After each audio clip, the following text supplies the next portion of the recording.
پاکستان میں رہنے والے لوگ جو ہے نا وہ ایک بات کو سمجھ لیں, جس کو آپ نے ذہنی اذیت دینی ہو نا اس کو پردیس بھیج دیں. آپ کیا سمجھتے ہیں کہ پیسے کمانا بہت آسان کام ہے؟ پیسے کمانے کے لیے جو ہے وہ باہر جا کے ڈالروں کی انہوں نے بارشیں کی ہوئی ہیں, وہ انسان کا خون تک نچوڑ لیتے ہیں, وہ ایسے کام کرواتے ہیں کہ اگر ٹھیک ہے میں مانتی ہوں کہ وہ جو کام کرواتے ہیں اس کا معاوضہ بھی دیتے ہیں, لیکن ایک انسان کی کیپیسٹی ہوتی ہے کام کرنے کی. پاکستانی یہ سمجھتے ہیں کہ باہر لوگ جو رہتے ہیں وہ ڈالرز میں پیسے کماتے ہیں, ان کی زندگی بہت شاندار ہے, اور وہ وہاں سے جو ہے وہ $10 بھی بھیج دیں, $20 بھی بھیج دیں, یہاں پہ $100 بھی بھیج دیں تو بڑا آسان ہوگا. میں نے اندازہ کیا ہے کہ $100 بھی وہاں پر بیٹھے ہوئے لوگوں کے لیے بہت معنی رکھتا ہے, $50 بھی بڑے معنی رکھتے ہیں. اور ایون اوورسیز پاکستانیوں میں ایسے لوگ بھی ہیں جو $50 اور $100 بھی جو ہے وہ افورڈ پراپر طریقے سے نہیں کر سکتے, اپنے علاج کے لیے بھی نہیں کر سکتے. تو آپ سوچیں کہ ایک پردیسی کو آپ کیسی اذیت سے گزار رہے ہیں.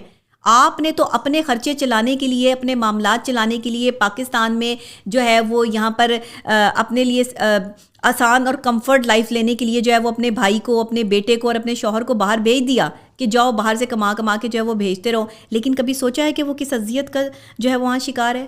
وہ ذہنی مریض بن چکا ہے. کبھی سوچا, کبھی اس کے ساتھ شیئر کرنے کی کوشش کی, کبھی اس سے پوچھا کہ وہ کیا چاہتا ہے, کبھی اس سے اس کی فیلنگز یا اس کے حال چال یا اس کے دل کی بات پوچھنے کی کوشش کی؟ بیویوں نے, بہنوں نے, بیٹیوں نے, ماؤں نے کبھی اس کو جانچنے کی کوشش کی, سوائے اپنی جو ہے وہ بتانے کے ضرورت کہ ہماری یہ ضرورت ہے, ہماری یہ ضروریات زندگی ہے, اب بچوں کی فیس دینی ہے, اب گھر کا رینٹ دینا ہے, اب جو ہے وہ بجلی کے بل جمع کرانے ہیں, تو بھائی اتنے پیسے بھیج دو, ہاں جی شوہر صاحب اتنے پیسے بھیج دیں, جی میرا بیٹا اتنے پیسے بھیج دیں, اب جو ہے وہ یہاں پر ہم نے زمینیں خریدنی ہے, اب ہم نے گھر بنانا ہے, اب ہم نے گاڑی بنانی ہے. اور اگر وہ بیچارہ انکار کر دے کہ میرے پاس نہیں ہے تو سب کے منہ بن جاتے ہیں.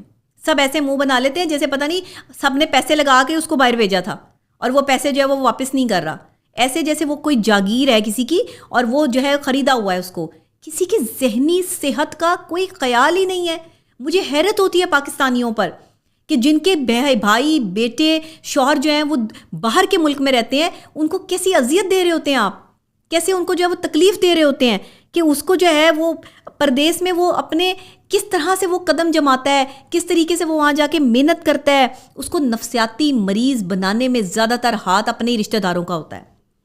ہر وقت گھر میں کوئی لڑائی ہو گئی ہے, کوئی جھگڑا ہو گیا ہے, باہر جو بھائی بیٹھا ہوا اس کو کال کر دو, باہر جو بندہ بیٹھا ہوا اس کو بتا دو. او بھائی اس کو ایک ایک بات, ایک ایک چیز بتانے کی کیا ضرورت ہے؟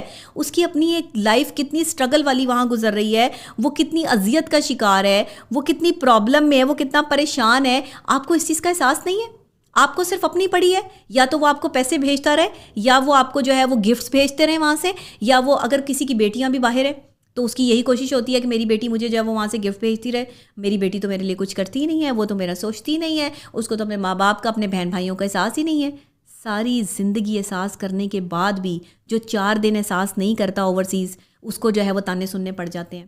میں کیس ڈیل کرتی ہوں, مجھے پتہ ہے لوگ روتے ہیں میرے آگے, لوگ کہتے ہیں ہم اذیت کا شکار ہیں, ڈاکٹر صاحب ہم کیا کریں, ہمارے اپنے رشتے ہمیں تانے دیتے ہیں, ہمارے اپنے رشتے ہمارے ساتھ مخلص نہیں ہیں.